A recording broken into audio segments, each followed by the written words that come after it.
இந்த அக்கா என்ன பிள்ளைங்கிற சொந்தக்கார பிள்ளை தானவா. எனவே இந்த கதை எவிடன்ஸ் எல்லாம் இருக்கு. ஒரு பிரச்சனை வந்திருக்கு, வேற யாருடைய ஏறி திரிகிற மாதிரி கேட்டிருக்கிறான். சண்டை பிடிக்கிற மாதிரி வேற ஏதோ கதையில் கதைச்சு கடைசியில முடிவுல போய் முடிஞ்சு. ஜாழ்ப்பாணத்தில் கத்தி குத்துக்கு இலக்காகி வைத்தியசாலையில் சிகிச்சை பெற்று வந்த இளைஞன் உயிரிழந்த சம்பவம் பெரும் சோகத்தை ஏற்படுத்தி இருக்கின்றது. இது தொடர்பாக விரிவாக பார்க்க இருக்கின்றோம். மற்றொரு செய்தியாக சுப்பிரமணியன் தொடர்பாக நாங்கள் பேசி வருகின்றோம். இதற்கு முதல் அலோகா எனப்படுகின்ற நாய் தொடர்பாக பேசி வந்தோம். அதற்கெல்லாம் முதல் வள்ளி எனப்படுகின்ற ஒரு நாய் யாழ்ப்பாணத்தில் இருந்து கதிர்காமம் வரை பக்தர்களுடன் சென்றிருந்தது. அது தொடர்பாகவும் இதிலே விரிவாக பார்க்க இருக்கின்றோம். அது தவிர கிளிநொச்சியிலே சிறுமி உலக சாதனை படைத்திருக்கின்றார். அது தொடர்பான விளக்கத்தையும் இந்த தொகுப்பிலே பார்க்க இருக்கின்றோம். அதனையெல்லாம் தாண்டி நேற்றைய தினம் யாழ்ப்பாணத்தில் உயிரை மாய்த்துக் கொண்ட சச்சின் தொடர்பாக காணொலி ஒன்றை வெளியிட்ட நிலையில் அது தொடர்பாக சில கருத்துக்கள் முன்வைக்கப்பட்டிருந்தது. அதற்குரிய விளக்கத்தையும் ஆதாரத்தையும் இதிலே நான் வழங்க இருக்கின்றேன். இது தொடர்பாகத்தான் இந்த தொகுப்பிலே விரிவாக பார்க்க இருக்கின்றோம். அதற்கு முதல் JK ரிப்போர்ட் எனப்படுகின்ற இந்த யூடியூப் சேனலை யாராவது சப்ஸ்கிரைப் செய்ய விரும்பினால் சப்ஸ்கிரைப் செய்து கொள்ளுங்கள். தொடர்ந்து அருகில் இருக்கின்ற பெல் பட்டினை கிளிக் செய்வதன் ஊடாக நான் போடுகின்ற ஒவ்வொரு காணொளிகளையும் நீங்கள் உடனுக்குடன் பார்க்கக்கூடிய வகையிலே இருக்கும்.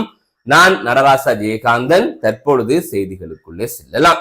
ஜாழ்ப்பாணத்தில் கத்திக்குத்து கிழக்கான நிலையில் யாழ் போதனா வைத்தியசாலையில் சிகிச்சை பெற்று வந்த இளைஞன் நேற்றைய தினம் உயிரிழந்திருப்பதாக தெரிவிக்கப்பட்டிருக்கிறது.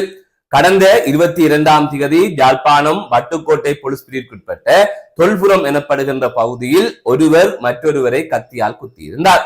இந்நிலையில் கத்திக்குத்துக்கு இலக்கான நபர் கடந்த 22ஆம் தேதி யாழ் போதனா வைத்தியசாலையில் சிகிச்சைக்காக அனுமதிக்கப்பட்டிருந்தார்.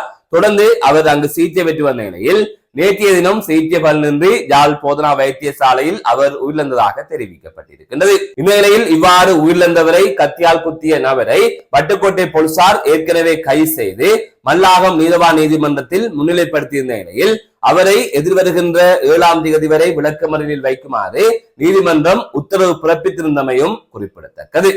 மற்றொரு செய்தியாக கடந்த சில தினங்களாக சமூக வலைதளத்தில் அதிக அளவிலே உச்சரிக்கப்படுகின்ற பெயர் சுப்பிரமணியன். இந்த பெயருக்குரியவர் ஒரு மனிதர் அல்ல, ஒரு நாய். குறித்த நாய் யாழ்ப்பாணத்திலிருந்து கதிர்காமம் நோக்கி பக்தர்கள் பாத யாத்திரை மேற்கொண்ட நிலையிலே முல்லைத்தீவில் அவர்களுடன் இணைந்து தொடர்ந்து பயணித்துக் கொண்டிருக்கின்றது. இந்த நிலையில் அந்த நாய் தொடர்பாக தற்பொழுது பல்வேறுபட்ட தகவல்கள் பேசப்படுகின்றது. குறித்த நாயின் உரிமையாளர் தொடர்பாக எந்தவித தகவல்களும் தெரியவில்லை. இவர்கள் முல்லைத்தீவால் நடந்து செல்லுகின்ற போது அந்த நாயும் அவர்களுடன் இணைந்திருக்கிறது. அந்த பக்தர்கள் தான் அந்த நாய்க்கு சுப்பிரமணியன் என்று பெயர் வைத்ததாக ஊடகங்களிலே செய்திகள் வெளியாகி இருக்கின்றது. இவ்வாறான சூழ்நிலையில் தான் இந்த குழுவினர் கல்முனை போலீஸ் பிரிவுக்குட்பட்ட பகுதிக்குள்ளே நடந்து சென்று கொண்டிருந்த சந்தர்ப்பத்திலே அங்கே வைத்து ஒரு இளைஞன் அந்த நாயை எட்டி உதைந்திருந்தார். அது தொடர்பான காணொலி காட்சியும் வெளியாகி இருந்தது. அதாவது அந்த சுப்பிரமணியன் எனப்படுகின்ற நாய் பவ்யமாக அமைதியாக நின்று கொண்டிருக்கின்றது. திடீரென்று ஒரு இளைஞன் பாய்ந்து அந்த நாயை எட்டி உதைந்திருக்கின்றார். அந்த காட்சியை பார்க்கின்ற போது உண்மையிலே அந்த நாய் தொடர்பாக பரிதாபமாக இருக்கின்றது. ஏனென்றால் மிகவும் பவ்யமாக அமைதியாக இருந்த ஒரு நாயை ஓடி வந்து அந்த இளைஞன் எட்டி உதைப்பது அந்த காணொலியில பதிவாகி இருக்கின்றது. அதன் தொடர்ச்சியாக நான் தெரியாமல் செய்து விட்டேன், ஏதோ ஒரு நாய் நிற்கின்றது என்று நான் செய்து விட்டேன், என்னை மன்னித்துக் கொள்ளுங்கள் என்று அவர் குறிப்பிட்டிருந்தார். அதன் தொடர்ச்சியாக அவருடன் இணைந்து சில பேர் இது தொடர்பாக விளக்கம் கொடுத்திருந்தார்கள். கல்முனை மக்கள் சார்பாக நாங்கள் மன்னிப்பு கேட்கின்றோம் என்று கூறியிருந்தார்கள். இருந்த போதிலும் குறித்த காணொலி பல இடங்களிலே பரவி இருந்தது. அதன் தொடர்ச்சியாக கல்முனை தலைமையக போலீசார் அந்த நபரை கைது செய்திருந்தார்கள். அதற்கு பிறகாக அது தொடர்பான மேலதிகமான சட்ட நடவடிக்கையினை போலீசார் மேற்கொண்டு வருவதாக தெரிவிக்கப்பட்டிருந்தது. இந்த நிலையில் இன்னொரு விடயத்தையும் இதிலே குறிப்பிட வேண்டும். சுப்பிரமணியன் எனப்படுகின்ற நாய் தொடர்பாக தற்பொழுது பேசி வருகின்றோம். இதற்கு முதல் அலோகா எனப்படுகின்ற நாய் தொடர்பாக நாங்கள் பேசியிருந்தோம். அந்த நாய்க்கு பெரும் வரவேற்பு கொடுக்கப்பட்டிருந்தது. ஆனால் இவற்றுக்கெல்லாம் முன்பாக கடந்த 2017ஆம் ஆண்டு ஒரு நாய் யாழ்ப்பாணத்திலிருந்து கதிர்காமத்திற்கு பக்தர்களுடன் சென்றிருக்கின்றது. அதாவது பாத யாத்திரையாக யாழ்ப்பாணத்திலிருந்து கதிராமத்துக்கு சென்ற போது அவர்களுடன் சென்றிருக்கின்றது. அந்த நாயின் பெயர் வள்ளி. இது தொடர்பாக ஒருவர் சமூக வலைத்தளத்திலே ஒரு பதிவொன்றை வெளியிட்டிருக்கின்றார். இன்று சுப்பிரமணியன் தொடர்பாக பேசப்படுகின்றது. ஆனால் கடந்த 2017ஆம் ஆண்டு வள்ளி எனப்படுகின்ற நாய் எங்களுடன் இவ்வாறு கூடவே வந்திருந்தது என்று அவர் குறிப்பிட்டிருந்தார். ஆகவே இவ்வாறு பல நாய்கள் தொடர்பாக நாங்கள் பேசி வருகின்றோம். அவையும் ஏதோ ஒரு சந்தர்ப்பத்தில் இவ்வாறு பக்தர்களுடன் இணைகின்றது, அல்லது ஏதோ ஒரு நல்ல காரியத்தின் போது, அல்லது மக்கள் நம்பிக்கை வைத்திருக்கின்ற வழிபாடுகளின் போதோ அல்லது பாத யாத்திரைகளின் போதோ இணைந்து கொள்வதால் மக்கள் அந்த நாயை நேசிக்கிறார்கள். அந்த நாயும் அவ்வளவு பக்தியாக அமைதியாக நடந்து கொள்கின்றது என்பதைத்தான் இதிலே பார்க்கக்கூடிய வகையிலே இருக்கிறது. எனவே இது தொடர்பாக பலர் அறிவியல் ரீதியாக சட்ட ரீதியாக எல்லாம் கதைத்துக் கொண்டிருக்கிறார்கள். இது ஒரு உணர்வு சார்ந்த ஒரு விடயம், அன்பு சார்ந்த ஒரு விடயம், இது ஒரு பிணைப்பு சார்ந்த விடயம். இதற்கு சட்ட ரீதியாக கேள்வி கேட்பதோ அல்லது நாங்கள் அறிவுபூர்வமாக கதைக்கின்றோம் என்று கதைப்பதையோ அவர்கள் ஏற்றுக்கொள்ளவில்லை. இது அவர்களின் நம்பிக்கை. அந்த நம்பிக்கையை யாருமே தொந்தரவு செய்யாமல் கடந்து செல்லுங்கள் என்பதைத்தான் நானும் இதிலே சொல்லிக் கொள்கின்றேன். மற்றொரு செய்தியாக கிளிநொச்சியில் கம்சத்வனி எனப்படுகின்ற சிறுமி உலக சாதனை ஒன்றினை படைத்திருக்கின்றார். பரதநாட்டியம் மூலமாக இவ்வாறு உலக சாதனையை படைத்திருக்கின்றார். குறித்த சிறுமி தனியாக 2 மணி 30 நிமிடம் தொடர்ந்து நடனமாடி இவ்வாறு ஒரு உலக சாதனையை படைத்திருப்பதாக தெரிவிக்கப்பட்டிருக்கிறது.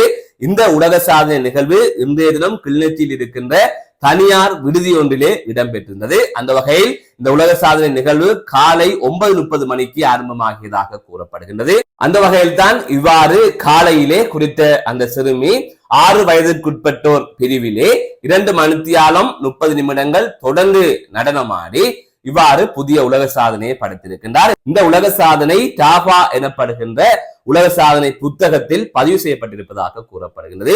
இந்த நிகழ்விலே மன்னார் மாவட்ட அரசாங்க அதிபரும் கலந்து கொண்டிருந்தார். அவர் இவ்வாறு இந்த நிகழ்விலே கலந்து கொண்டு உலக நாட்டிய இளவரசி எனப்படுகின்ற மகுடத்தையும் அந்த சிறுமிக்கு சூட்டியிருந்தார். அதுவே இந்த சாதனை நிகழ்வில் மன்னார் மாவட்ட அரசாங்க அதிபர் உள்ளிட்ட பலரும் கலந்து கொண்டிருந்தார்கள். அதுதவிர குறித்த அந்த சிறுமி, அதாவது 6 வயதிற்குட்பட்ட பிரிவிலே இவ்வாறு ஒரு சாதனையை படைத்த அந்த சிறுமி கவிஞரான ரஜீவன் அவர்களின் மகள் என்பதும் இங்கு குறிப்பிடத்தக்கது.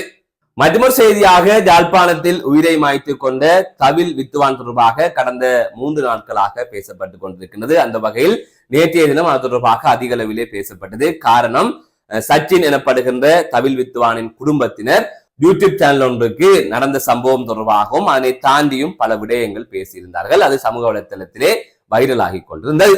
அந்த காணொலியை நான் எதன் அடிப்படையிலே வெளியிட்டிருந்தேன் என்று சொன்னால், சச்சினின் உடன் பிறந்த அக்கா என்னுடன் கதைத்திருந்தார். அதை தவிர சச்சினின் உறவினர் ஒருவரும் என்னிடம் கதைத்திருந்தார். அதன் அடிப்படையிலே அவர்கள் சொன்ன விடயத்திலே முக்கியமான விடயங்களை நான் இதிலே பதிவு செய்திருந்தேன். இந்த நிலையில்தான் பலர் ஏன் அந்த குடும்பத்தை இழுக்கிறீர்கள் அல்லது அந்த குடும்பம் சொல்லாதவற்றை நான் சொல்கின்றேன் என்பது போல கருத்துக்களை தெரிவித்திருந்தார்கள். ஆனால் உண்மையிலே அவர்கள் தொலைபேசி ஊடாக என்னிடம் பேசியிருந்தார்கள். அதை தவிர என்னுடைய நண்பர் ஒருவருடன் நேற்று முன்தினமே பேசியிருந்தார்கள். அந்த சந்தர்ப்பத்தில் குடும்பத்தினர் தொடர்பாக வெளிப்படுத்த வேண்டும் என்று கூறிய போது, அப்போது நாங்கள் கூறிய விடயம் என்னவென்று சொன்னால், நீங்கள் இது தொடர்பாக பொலிசிலே முறைப்பாடு கொடுங்கள், உங்களிடம் இருக்கின்ற அனைத்து ஆதாரங்களையும் பொலிசிலே ஒப்படையுங்கள், அடுத்த கட்டமாக ஏதாவது சட்டப்படி தவறு நடந்திருந்தால் அது தொடர்பாக சட்ட நடவடிக்கையை மேற்கொள்வதற்கு பாருங்கள், அதை விடுத்து இவ்வாறான விடயங்களை இப்போது செய்வதை தவிருங்கள். என்றால் தேவையில்லாத விடயங்களை கதைக்கின்ற போது அது நாளை உங்களுக்கு கூட பிரச்சனையாக வரும் என்று என்ன சொன்னால், அவர்கள் கதைக்கின்ற போது, இந்த நண்பர்களுடன் கதைக்கின்ற போது கூட பல விடயங்களை அவர்கள் குறிப்பிட்டிருந்தார்கள். அதாவது உறுதிப்படுத்த முடியாத பல விடயங்களை எல்லாம் அவர்கள் குறிப்பிட்டிருந்தார்கள். அவர்கள் கேள்விப்பட்டதை எல்லாம் கூறியிருந்தார்கள். ஆகவே அவற்றை நாங்கள் பொதுவழிக்கு கொண்டு வருகின்ற போது அது ஆதாரபூர்வமாக இருக்க வேண்டும், அது தவிர நம்பகத்தன்மையாக இருக்க வேண்டும் என்பதை அடிப்படையாக கொண்டு அந்த விடயங்கள் சொல்லப்பட்டது. அதுக்கு பிறகாக தொலைபேசியில் பேசிய போது அவர்கள் ஒரு துக்கத்தில் இருக்கிறார்கள். அவர்களது வாய்ஸ் கட்டை, அதாவது குரல் பதிவை வெளியிட வேண்டாம் என்று நான் நினைத்திருந்தேன். அதன் அடிப்படையிலே அவர்கள் சொன்ன விடயத்தில் முக்கியமான விடயத்தை மட்டும் எடுத்து நான் பேசியிருந்தேன். ஆனால் தற்பொழுது அவர்கள் ஒரு யூடியூப்புக்கு முழுமையான நேர்காணலை கொடுத்திருந்தார்கள். அதிலே அனைத்து விடயங்களையும் கூறிவிட்டார்கள். இனி அந்த விடயத்தை வெளிப்படுத்துவதிலே தவறில்லை. அதன் அடிப்படையிலே அந்த குரல் பதிவையும் நான் இதிலே தருகின்றேன். என்னன்னு சொன்னால், என்னுடன் கதைத்துத்தான் நான் அதனை வெளியிட்டேன். அதை பலர் கேள்விக்குட்படுத்துகின்றார்கள். நானாக இந்த விடயத்தை பேச வேண்டும் என்று நினைக்கவில்லை. அதனை தாண்டி முழுக்க முழுக்க அந்த விடயத்தை கதைத்ததற்கான ஒரே நோக்கம், ஒருவர் உயிரிழந்து விட்டார், அவர் தொடர்பாக சமூக வலைத்தளத்திலே தவறாக பேசப்படுகின்றது. எனவே அவர்கள் ஒரு விடயத்தை தெளிவுபடுத்த வேண்டும் என்று கூறுகின்றார்கள். நான் அவர்களுக்கும் பாதிப்பு இல்லாமல் அவர்களின் நிலையை புரிந்து கொண்டே நானே அந்த பொறுப்பை எடுத்து வெளிப்படுத்தியிருந்தேன். இதுதான் நடந்தது. எனவே அதை தாண்டி பலர் இது இப்போ தேவையா அல்லது குடும்பத்தினர் சொல்லாமலே குடும்பத்தை நீங்கள் இழுக்கின்றீர்கள் என்பது போலாம் கேட்டிருந்தீர்கள். அதன் அடிப்படையில் தான் இந்த குரல் பதிவையும் வெளியிடுகின்றேன். அவர்களுக்கும் இதில் எந்த பிரச்சனையும் இல்லை. அவர்களும் இந்த கருத்து குரல் பதிவு ஊடாக வெளியிலே செல்வதற்கு ஆட்சேபனை தெரிவிக்கவில்லை. அதன் அடிப்படையிலே இதனை நான் வெளிப்படுத்துகின்றேன். மீண்டும் ஒரு காணொலி சந்திக்கின்றேன். நான் நடராசா ஜெயகாந்தன். நீங்க சச்சின் அக்கா தானே? ஓ, சச்சின் அக்கா. அதென்னா இவன் கோயிலுக்கு போறவன் தானே. அந்த பிள்ளைங்கிற சொந்தக்கார பிள்ளை தானவா. அவ இப்படி டிக்டாக் வழிய மெசேஜ்கள் போட்டு இவன் அக்காண்டு சும்மா நோமலா கழிச்சிருக்கிறான். பேசிக்கா கதைச்ச இடத்துல அவ இவனோட இந்த இந்த டிக்டாக்கள் ஷார்ட் வீடியோக்கள் போடுறவா போல கொஞ்சம் வீடியோக்கள் எடுத்து எனக்கு போட்டிருக்கிறேன். வேற அதை பார்த்தா அப்படி இப்படி கதைக்க வலிக்கிட்டாரு. அவன் அந்த எமோஷனல் கதைகள், பிரிஞ்ச கதைகள், பிள்ளை இருக்கு, புருஷன் இப்படி செய்துட்டேன் அப்படி அந்த பிள்ளைய எமோஷனலா யூஸ் பண்ணி இதெல்லாம் கொண்டு வந்து விட்டுட்டுது. அது எனவே இந்த கதை எவிடன்ஸ் எல்லாம் இருக்கு. லவ் யூட இப்பயும் என்னோட லாங் லைஃப் அணி இருப்பியல்லோ அப்படி எல்லாம் போட்டுட்டு கடைசி இடைக்கு ஒரு பிரச்சனை வந்திருக்கு. இவ வேற யாருடைய தெரியுற மாதிரி அது எனக்கு தெரிய வந்துச்சு. தெரிய வந்தனா அதான் கேட்டிருக்கிறேன். அவ வந்து அதை மழுப்புறதுக்காண்டி ஏதோ சண்டை பிடிக்கிற மாதிரி வேற ஏதோ கதையில் கதைச்சு கடைசியில இந்த முடிவுல போய் முடிஞ்சு. இது வந்து நாங்க இந்த முதலாவது மெசேஜ் ஸ்டார்ட் பார்த்தது பிப்ரவரி என்று கிடக்குது. வருஷம் பிப்ரவரி 2ஆம் மாசம். சொந்தமான நெருங்கின சொந்தமா நெருங்கினு அவன் முறையே இல்ல. முதல்ல அப்பாண்டு ஒட்ட விட்ட அண்ணாண்ட பிள்ளை ஸ்டார்ட்ல நான் இவருக்கு கட்டணம் எடுத்து பாத்துறேன். குட் மார்னிங் தான் அப்படி அந்த நார்மலா தான் இருந்தது.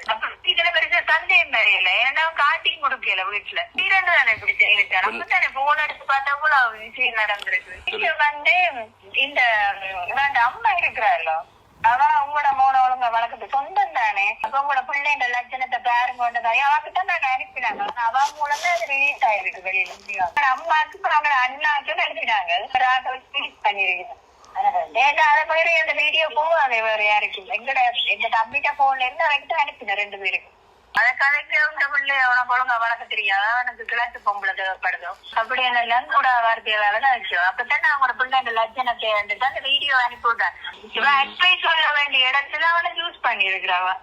இப்படியும் அவன் சித்தப்பாண்ட பிள்ளை தானே. அவன் தம்பி என்றதான் தான் கதைச்சான். தம்பி என்ன நீங்க என்னோட லைஃப் லாங் ஃபுல்லா இருக்கு இந்த ஐசுவ பாப்பியோ எல்லாமே கதைக்கணும். இதோட சிறுவர் கொஞ்சம் குறையும் தானே.